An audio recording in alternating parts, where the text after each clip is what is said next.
igreja, aqui, o apóstolo Paulo ele está começando, digamos assim, uma segunda parte dessa carta, porque tanto nesse capítulo 5 como no capítulo 6, ele vai falar da disciplina na igreja.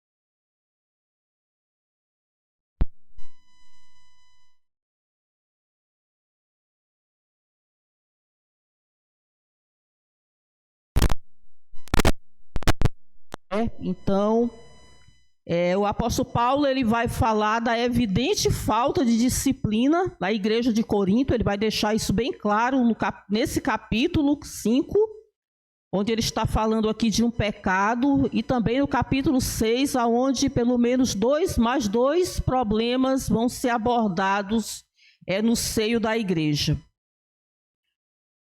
Com a reforma protestante, uma das perguntas que foram feitas pelos reformadores quais serão as marcas da verdadeira igreja? O que identifica a igreja de Cristo? Afinal de contas, estava se saindo de Roma e partindo aí para se fundar a verdadeira igreja, o que chamou-se aí da reforma protestante. E uma das conclusões de Calvino, que foi um dos reformadores, ele chegou à conclusão, uma das coisas que ele, entre várias que ele falou sobre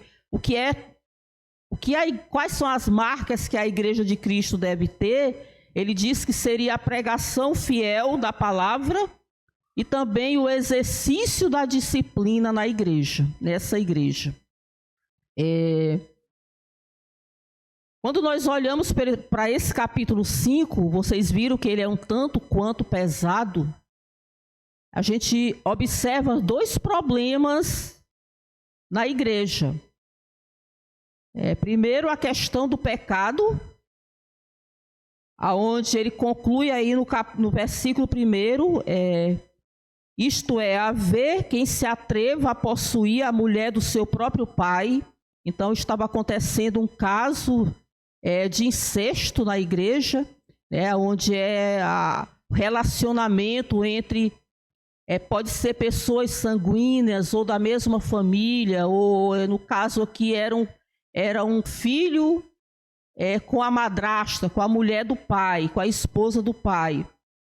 E isso era algo que Deus já tinha abolido desde lá do Antigo Testamento. Quando a gente vai em várias passagens do Antigo Testamento, por exemplo, lá em Deuteronômio, deixa eu ler só uma aqui, Deuteronômio 22:30, a palavra de Deus diz lá para o povo: nenhum homem tomará sua madrasta e não profanará o leito de seu pai.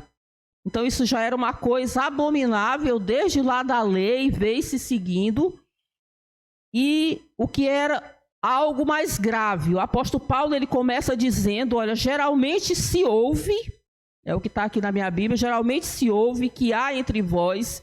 Então já havia se tornado público o caso, geralmente já estava se ouvindo sobre isso, já era de conhecimento da sociedade, já era de conhecimento, talvez, não sei, de outra igreja que tivesse lá em Corinto. É como se hoje tivesse já dado na internet o caso e todos já tivessem sabendo. E quando essas coisas acontecem no seio da igreja, uma das primeiras coisas que se pensam da igreja, olha, essa é a igreja que pode tudo, pode todas as coisas, pode fazer todas as coisas, não tem regra. A igreja de Corinto, ela estava inserida numa cultura em decadência, e não só em Corinto, mas hoje também nós estamos inseridos numa cultura em decadência, onde os valores estão completamente desviados da palavra de Deus, do que é certo. Isso é visível. Então a igreja nada mais é do que a contracultura dentro de uma cultura em decadência. E dentro de uma cultura em decomposição, que era o caso de Corinto, dentro de uma sociedade sem valores, que pode ser também a nossa realidade, uma sociedade sem princípios. Por que a gente diz sem valores, sem princípios? Porque é uma sociedade onde não está regida pelas verdades de Deus, pela palavra de Deus, porque a gente sabe que toda a verdade ela está na palavra de Deus. A cidade de Corinto, ela era cheia de ídolos. Já foi falado aqui desde o primeiro capítulo, entre esses deuses estava a deusa Afrodite, e o templo daquela deusa ela era repleto de prostitutas cultuais. E como aquela cidade era uma cidade portuária, uma grande cidade portuária, aquelas prostitutas elas desciam ali para o porto, à espera ali quando chegavam os navios, e aí não precisa mais a gente dizer nada do que acontecia ali. Outro deus também adorado ali na cidade de Corinto era o deus Apolo. Inclusive, a maior estátua de Apolo ali na Grécia estava em Corinto. Aquela estátua ela exaltava a beleza masculina, sugestionando a prática do homossexualismo. Então, era nesse contexto de promiscuidade que prevalecia ali a cidade. A sexualidade desregrada era o pano de fundo ali da cidade de Corinto. Isso eu estou falando só para chamar a atenção de algo que o apóstolo Paulo fala a respeito desse pecado que está acontecendo na igreja. Ele diz, olha, geralmente se ouve que há entre vós imoralidade, e imoralidade tal que nem mesmo entre os gentios, isto é, haver quem se atreva a possuir a mulher do seu próprio pai. Então, Corinto era pervertida, mas o apóstolo Paulo está dizendo que nem a sociedade de Corinto estava acostumado com aquilo que estava acontecendo na igreja de Corinto. Aquilo não era apenas condenável pela lei, mas era escandaloso para a sociedade também, era motivo de escândalo para a igreja também. Ainda mais porque a igreja estava inserida no meio daquela sociedade pervertida e, no entanto, existia algo que a igreja estava fazendo que não era comum se fazer no meio daquela sociedade que fazia de tudo. E o apóstolo Paulo, ele reforça aqui, ele diz que há entre vós imoralidade, ele repete, imoralidade tal. Quando ele diz isso é porque era grande, no entendimento. Essa palavra imoralidade do grego, ela vem lá da palavra porneia. E toda vez que a Bíblia fala de imoralidade, ela está falando de imoralidade sexual. Ela está falando do desvio do padrão estabelecido por Deus para o homem e para a mulher. Aí se enquadram o adultério, a prostituição, o sexo fora do casamento, o homossexualismo, a prostituição, a pornografia e tantas outras coisas que a gente não vai falar aqui. Então esse era um problema, o problema do pecado. Existia um outro problema que o apóstolo Paulo vai abordar aí no segundo versículo, que ele vai fazer uma pergunta, ele vai perguntar para a igreja, olha só, acompanhe aí. Contudo, andais vós ensoberbecidos e não chegaste a lamentar para que fosse tirado do vosso meio quem tamanho ultraje praticou? Ele está fazendo uma pergunta para a igreja. Ou seja, o segundo problema apontado pelo apóstolo Paulo aqui nesse capítulo era a aceitação da igreja com relação àquele pecado. A igreja estava em estado de omissão. Ele diz, olha, vocês estão ensoberbecidos Enquanto está acontecendo tudo isso, vocês estão cheios de orgulhos, vocês estão cheios de soberba. Enquanto isso, vocês deveriam lamentar, vocês deveriam chorar diante de Deus, porque é algo que estava colocando o nome da igreja em risco. Era algo que estava colocando o nome de Cristo em estado de vergonha, porque a igreja é de Cristo. Amém?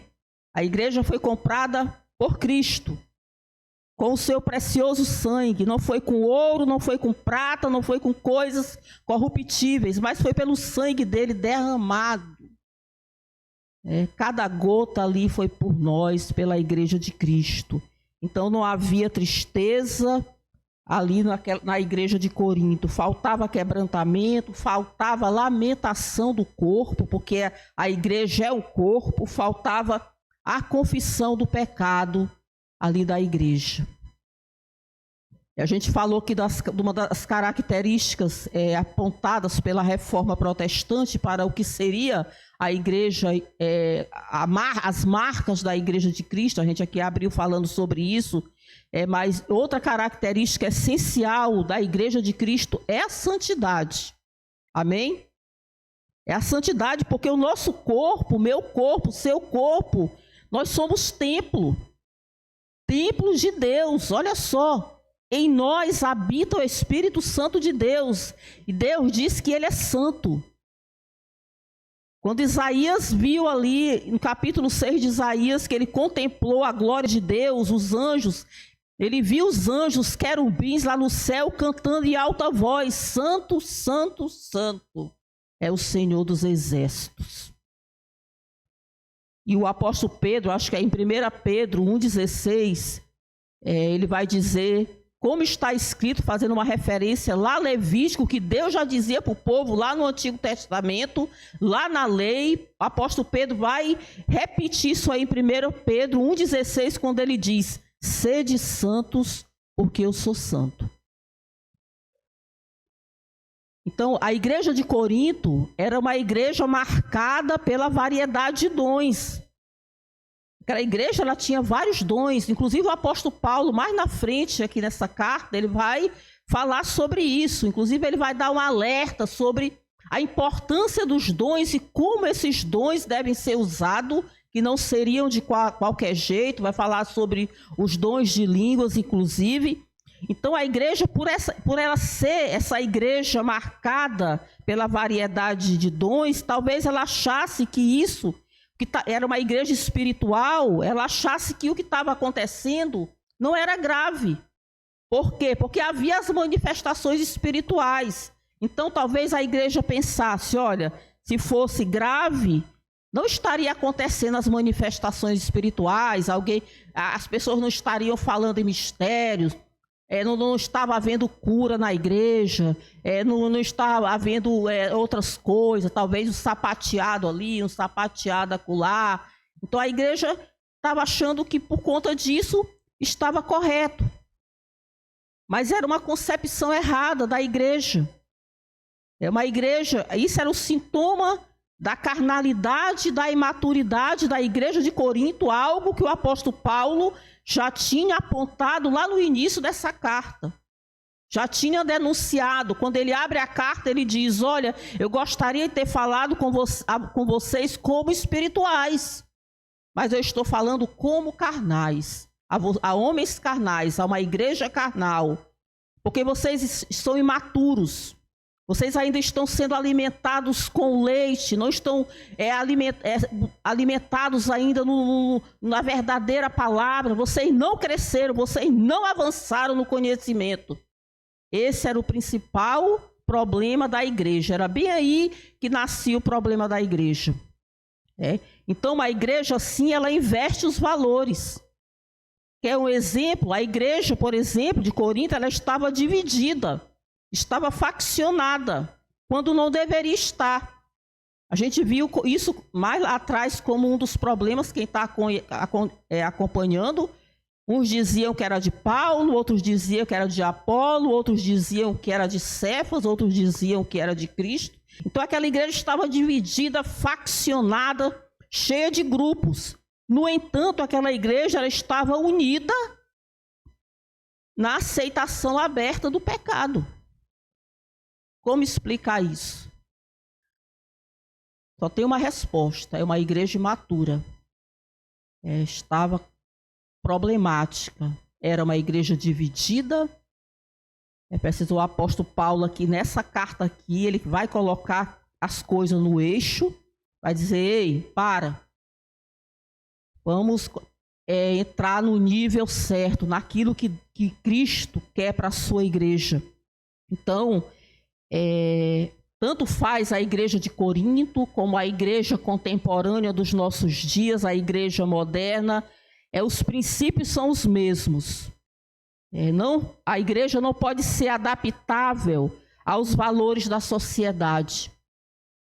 Não pode conviver normalmente com aquilo que está fora da palavra de Deus. A igreja não pode abrigar no seu seio, sem preconceitos, aquilo que está fora da palavra de Deus. A igreja também não pode ser mente aberta, como muitas vezes se diz por aí, para não ser taxada de radical. A igreja ela não pode ser sem regras, sem princípios, em nome do amor. A gente escuta muito isso. Tudo pode tudo em nome do amor. O amor, por isso as pessoas estão se juntando de qualquer jeito, fora dos padrões da família, em nome do amor, e isso é em nome do amor. E certamente as pessoas nem sabem o significado de amor. O que é o amor? Porque se soubesse o verdadeiro sentido do amor, porque o grande ápice do amor foi aquilo que Cristo fez por nós. Então essas pessoas procurariam conhecer Deus, procurariam conhecer Jesus e certamente estariam no caminho certo. Essa é uma realidade do modernismo atual. Nós estamos vivendo tempos aí do pluralismo, onde são tantas coisas, são variadas marcas. Não existe um único padrão a ser seguido, não existe uma única norma a ser seguido. Hoje vivemos em um mundo, em uma sociedade onde cada um escolhe o que quer. Onde as pessoas não toleram imposição de princípios sobre as suas vidas. Essa é a realidade. E talvez até mesmo os cristãos, quando não se quer mais ouvir, os ouvidos estão... o apóstolo Paulo até fala uma palavra, comichão. As pessoas não querem mais ouvir sobre arrependimento, não querem mais ouvir sobre santidade, sobre aquilo que realmente é o âmago, o ápice, a base do evangelho. Às vezes, com uma igreja onde é colocado os princípios, as pessoas, então eu vou para outro lugar. São frases que nós escutamos. Eu vou para outro lugar, eu sou o dono da minha vida, da minha vida cuido eu não aceito palpites na minha vida. Por aí vai atrás de algo mais leve, de algo mais adaptável, de algo mais apropriado segundo a sua vontade. Sendo que, na verdade, nós temos que viver segundo a vontade de Deus, que é boa, agradável e perfeita para cada um de nós. Então, continuando, no versículo 3, ele diz: eu, na verdade, ainda que ausente em pessoa, mas presente em espírito, já sentenciei, como se estivesse presente, que o autor de tal infâmia seja, em nome do Senhor Jesus, reunidos vós e o meu espírito, com o poder de Jesus nosso Senhor, entregue a Satanás para a destruição da carne, a fim de que o espírito seja salvo no dia do Senhor.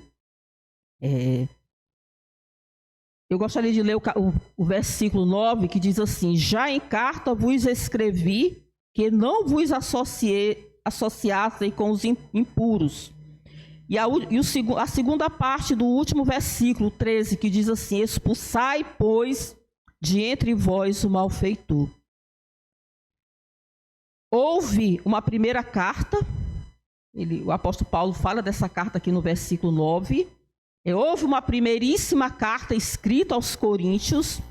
Os historiadores bíblicos são unânimes quanto a isso. Em algumas passagens o apóstolo Paulo fala sobre isso. Essa carta ela foi perdida, ela não está aqui na Bíblia, Deus sabe por quê, mas o apóstolo Paulo em vários momentos ele fala sobre isso. Então por isso o apóstolo Paulo ele diz aqui, na segunda parte do versículo 6, expulsais pois de entre vós o malfeitor, falando da pessoa lá, do pecador. Então a gente vê um apóstolo Paulo extremamente irritado, não é mesmo? Dá a impressão que ele chamou o malfeitor, extremamente irritado, porque ele já tinha alertado sobre isso. Como diz aí no versículo 9, ele já tinha escrito uma carta para a igreja de Corinto, falando sobre os impuros, sobre a impureza, sobre o pecado, sobre várias coisas. E, no entanto, a igreja continuava conivente com aquela situação. Então era tipo assim, ninguém solta a mão de ninguém, né? Mesmo aí, se estando em pecado naquela situação. E aí o apóstolo Paulo, ele vai dizer, olha, então, agora, eu, na verdade, ainda que ausente em pessoa, mais presente em espírito, já sentenciei, né, como se estivesse presente, que o autor de tal infâmia seja ele, diz, em nome do Senhor Jesus, reunidos, vós e o meu espírito. É uma coisa que interessante, quando o apóstolo Paulo fala do meu espírito, que olha, na verdade, mas eu estou aqui, mas o meu espírito está lá presente em Corinto, não era que, não se tratava de nenhum fenômeno não, que o espírito dele saiu do corpo e ele tinha ido lá para a igreja de Corinto, não era isso, o que o apóstolo Paulo estava dizendo, que ele estava concordando através da carta, já presente lá em Corinto, a carta, que na pessoa dele, sendo representado por aquela carta, ele estava se responsabilizando, concordando que aquela pessoa ela fosse colocada em disciplina por conta daquele pecado. Na verdade, o que o apóstolo Paulo estava fazendo aqui era uma disciplina responsável, não era nada aleatório, não. Ele estava fazendo baseado naquilo que Jesus falou sobre a disciplina. Ele não estava fazendo nada à toa. Quando a gente vai lá para Mateus, onde Jesus fala da disciplina, Mateus 18, onde Jesus fala da disciplina, deixa eu ver se eu encontro aqui. Ele diz aqui, em verdade vos digo que tudo Mateus 18, na verdade a partir do 15 ele vai falar da questão do irmão, do pecador, onde ele diz, olha, se ele pecou, vai lá, fala com ele, se ele não ouviu, leva mais 2 pessoas, se ele não ouviu, leva à igreja, se ele não ouviu, mesmo assim continua no pecado, então considera ele um gentil e publicano. E ele diz, em verdade vos digo que tudo que ligardes na terra será ligado nos céus, e tudo que desligardes na terra será desligado nos céus. Em verdade também vos digo que se 2 entre vós sobre a terra concordarem a respeito de qualquer coisa que porventura pedirem, ser-lhe-ás concedida por meu Pai que está nos céus, porque onde estiverem 2 ou 3 reunidos em meu nome, ali estou no meio deles. Então, essa passagem as pessoas até usam fora de contexto. Quando Jesus está falando aqui, que ligares na terra, onde tiver 2 ou 3 reunidos em meu nome, ele estava falando no âmbito da disciplina, era no contexto disciplina. Às vezes as pessoas pegam os versículos isolados, vamos orar aqui, nós 3 aqui, para Deus nos dar um carro novo, porque a palavra dele diz que aonde tiver 2 ou 3 reunidos no meu nome, o que for concordado na terra será concordado no céu. Não. Aqui era na questão da disciplina, da pessoa que pecou, que ele estava instruindo, era sobre isso. Então era isso que o apóstolo Paulo estava falando. Às vezes, quando a gente olha para o versículo 5, que ele diz assim, que seja entregue a Satanás para a destruição da carne. E a gente diz, meu Deus, o apóstolo Paulo está dizendo que é para entregar para Satanás. O apóstolo Paulo estava dizendo que era para tirar o faltoso do meio do corpo, da igreja, porque a igreja é o redil de Cristo, a igreja é o ambiente de Cristo. Aqui nós estamos protegidos pelo bom pastor, por Jesus que é o nosso pastor. Lá fora, o mundo é um mundo sem lei, é um mundo sem regras. A palavra de Deus diz que o mundo jaz no maligno. Então lá no mundo, Satanás é quem domina. O mundo jaz no maligno, o mundo jaz em Satanás. Então o que o apóstolo Paulo está dizendo aqui é isso, olha, que ele seja entregue a Satanás. Está seguindo aqui a cartilha de Jesus. Por quê? Para a restauração da honra da igreja. Porque já tinha tido todo um processo. Aquela pessoa certamente já tinha sido chamada, já tinha sido exortada, já tinha sido mostrada a verdade, e não atendeu, não mudou. Então ela deveria ser tirada. Mas o apóstolo Paulo também ele conclui esse versículo 5 dizendo: entregue Satanás para a destruição da carne, a fim de que o espírito seja salvo no dia do Senhor Jesus. Então, o propósito aqui da disciplina, o propósito de chamar aquela pessoa e dizer que a partir dali ele era considerado um gentio, um publicano, que ele não fazia mais parte do corpo da igreja, faz parte da correção. Era para que ele fosse salvo, porque muitas vezes é a disciplina, é a correção nesse nível que humilha a pessoa. A pessoa já passou por todos os processos, alguém já falou, alguém já exortou, alguém já chamou a atenção, alguém já mostrou na Bíblia que estava errado, alguém já disse, olha, está errado, aí não é o caminho da salvação, e a pessoa continua naquele caminho. E aí ela leva um choque agora. Agora ela foi disciplinada, a igreja chamou e disse, olha, agora você não faz mais parte do corpo de Cristo. Nós não temos como abrigar esse tipo de pecado no seio da igreja, na igreja santa. Então, a partir daquele momento, a pessoa se sente humilhada, muitas vezes, envergonhada diante dos homens, diante de Deus, e aí cai em si. A partir daquele momento, a pessoa vai ter a percepção realmente do pecado. Às vezes não, mas muitas vezes sim. Então, é isso que o apóstolo Paulo estava dizendo, para que a alma daquela criatura fosse salva, né? A palavra, o ensino não surtiram efeito, mas possivelmente aquela disciplina iria surtir efeito.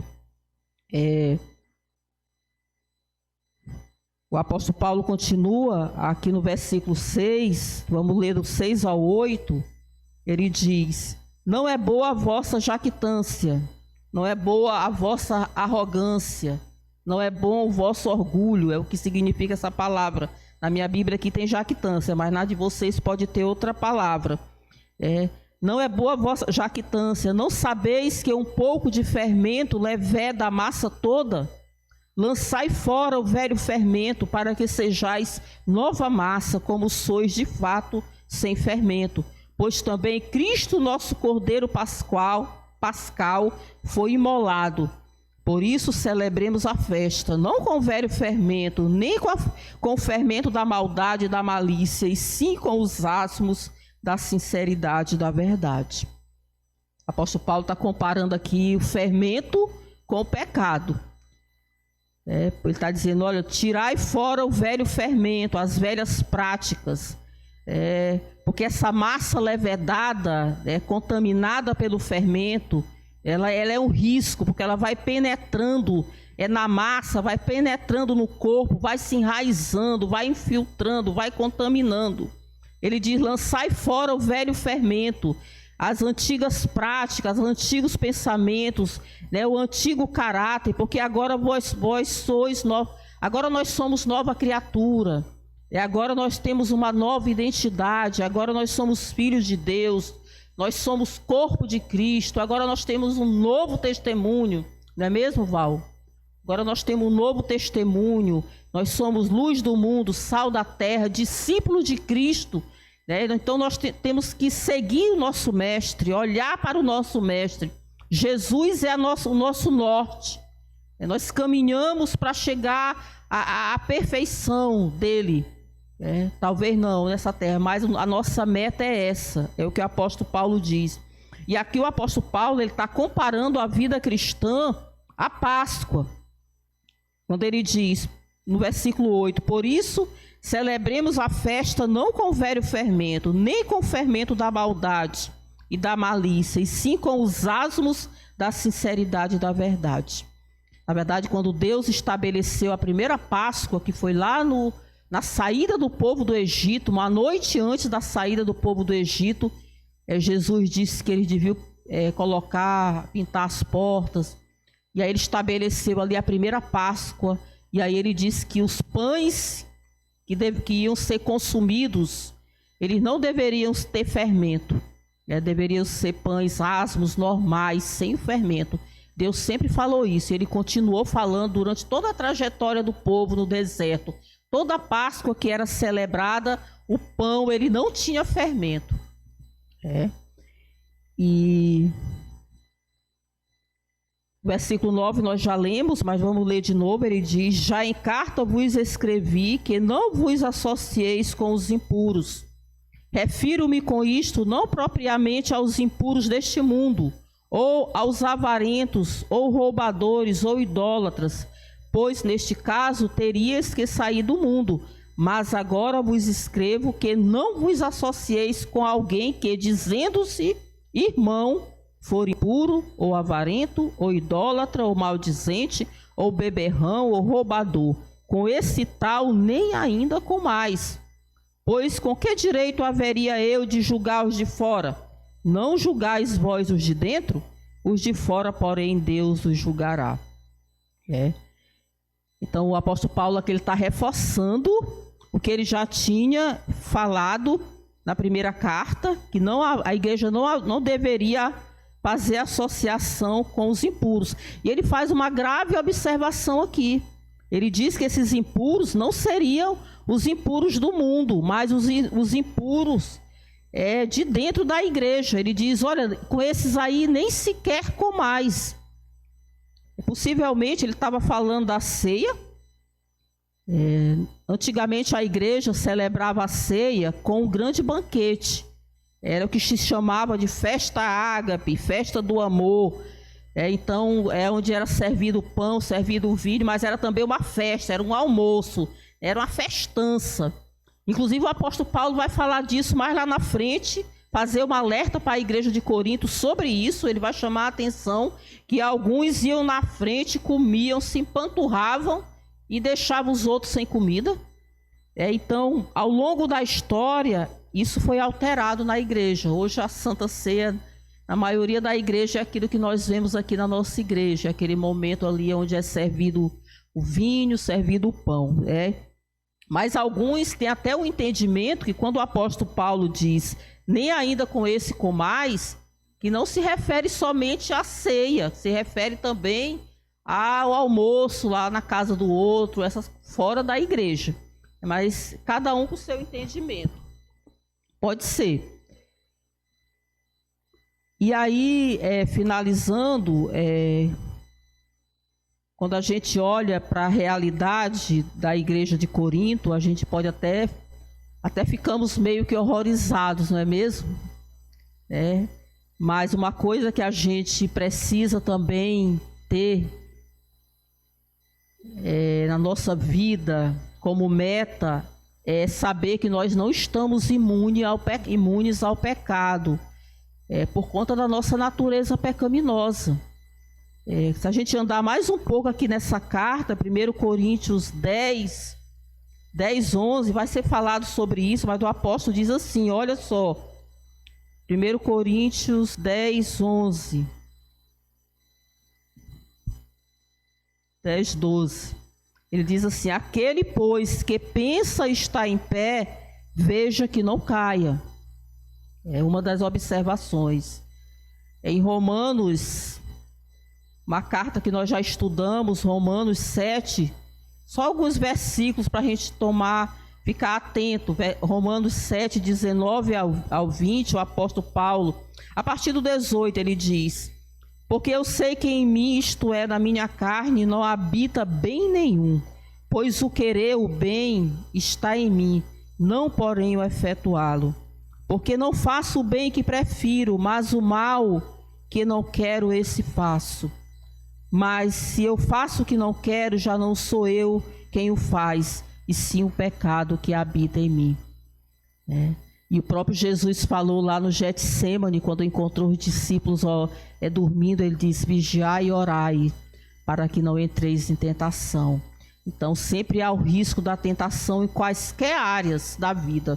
Aqui, nesse caso, foi a sexualidade. Mas a gente vê o apóstolo Paulo falando aí no versículo 11, olha: e agora vos escrevo que não vos associei com alguém que, dizendo-se irmão, olha só, dizendo-se irmão, foi impuro, avarento, idólatra, maldizente, beberrão, roubador, com esse tal nem ainda com mais. Aí a gente pensa: meu Deus, como assim? Então, mas vamos sempre estar olhando para nós mesmos e nos examinando a nós mesmos. O apóstolo Paulo, ele diz no versículo 13, olha, os de fora, deixa que Deus julga os de fora, deixa o mundo Deus julgar. Ele estava dizendo para a igreja de Corinto: olha, nós temos tantas coisas para chorar no meio de nós temos tantas coisas para lamentar, que nós não vamos ter tempo de julgar os de fora. Aos de fora, realmente, nós vamos levar a palavra, o evangelho, nós vamos falar do amor de Cristo, nós vamos pregar o amor e a salvação, nós vamos dizer que Jesus está voltando. E sobre o julgar os de dentro, como o apóstolo Paulo diz, olha, julgai os de dentro. Até nisso nós devemos também seguir a cartilha que Jesus deixou, que não deve ser um julgamento hipócrita também. Não é mesmo? É tudo baseado, firmado na palavra de Deus. Quando a gente... Vou ler só aqui os últimos versículos em Mateus 7. Quem quiser abrir a Bíblia aí, por favor, já estou encerrando. Mateus 7, de 3 a 5. Então, talvez, vou começar do 1. Jesus diz assim: não julgueis para que não sejais julgados. Pois com o critério com que julgardes, sereis julgados. E com a medida com que tiverdes medido, vos medirão também. Porque vês tu o argueiro no olho de teu irmão, porém não reparas na trave que está no teu próprio? Ou como dirás a teu irmão: deixa-me tirar o argueiro do teu olho, quando tens a trave no teu? Hipócrita, tira primeiro a trave do teu olho, e então verás claramente para tirar o argueiro do olho do teu irmão. Então, que Deus possa nos dar sempre a iluminação necessária nessa caminhada como igreja. Que a sabedoria do Espírito Santo seja sobre a nossa vida, porque nós temos uma luta travada da carne contra o Espírito, é o que o apóstolo Paulo fala lá na carta aos Gálatas. Então, que nós possamos estar buscando sempre estar com as nossas vestes brancas.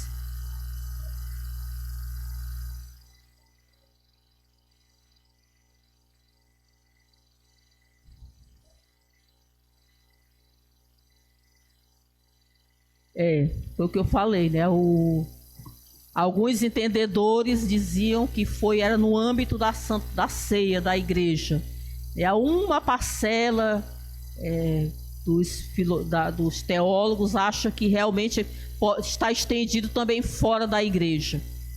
Mas acho que fica a critério. Na verdade, eu acho que deve prevalecer o amor. É claro que nós precisamos ter o olho clínico do que estava acontecendo na igreja de Corinto. Aquela igreja estava conivente com uma situação onde o apóstolo Paulo já tinha falado através de carta, já tinha instruído. Era um assunto onde a sociedade já estava sabendo. Era um assunto que nem a sociedade grega de Corinto, que era pervertida, cheia de deuses, deuses do amor, da prostituição, do homossexualismo, não estava acostumado. No entanto, a igreja estava abrigando aquele grave problema no corpo da igreja. Estava manchando o nome da igreja. E a igreja de Cristo, ela é limpa e imaculada. Nós estamos nesse mundo aqui para viver de uma maneira, como a palavra de Deus, de maneira incorruptível. É para realmente o mundo olhar para nós e ver luz em nós. Não é mesmo, irmão Silvana? É ver luz em nós, ver o sal da terra, né? Que a glória de Deus venha resplandecer através da nossa vida. Porque se não for assim, é que nem eu disse, a igreja é a contracultura no meio de uma cultura denegrida, uma cultura acabada, podemos assim dizer.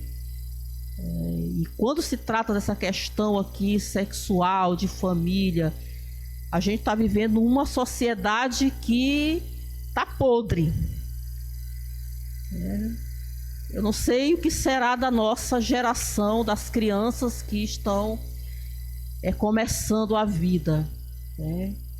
Porque agora já a família já perdeu aquilo de homem e mulher, de macho e fêmea, de pai e mãe. Hoje até as escolas já estão abolindo o dia dos pais, o dia da mãe, algumas escolas, porque daqui a pouco as coisas tá tudo normalizado, mas para nós não. E a igreja vai prevalecer. Vamos viver dias difíceis, e a tendência é piorar. Mas sigamos em oração, não é mesmo, irmã Nancy?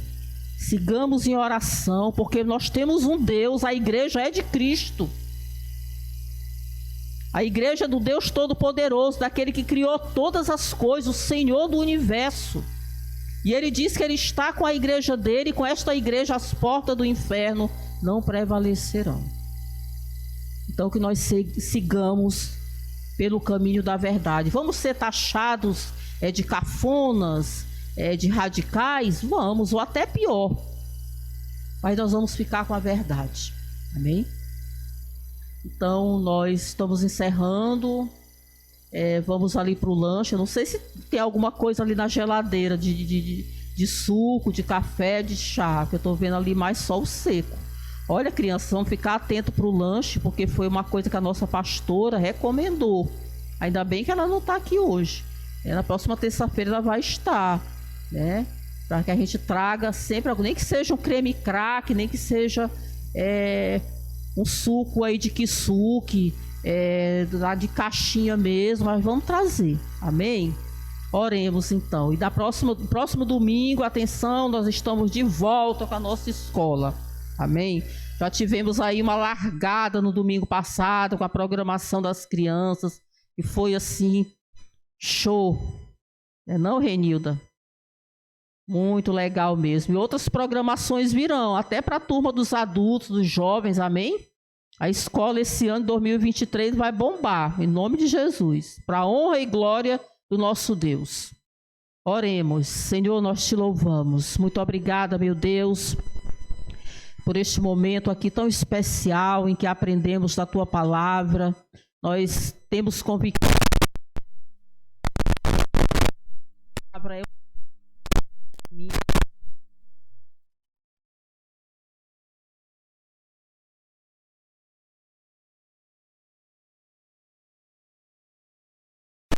A necessidade do alimento espiritual para as suas vidas, para as suas almas.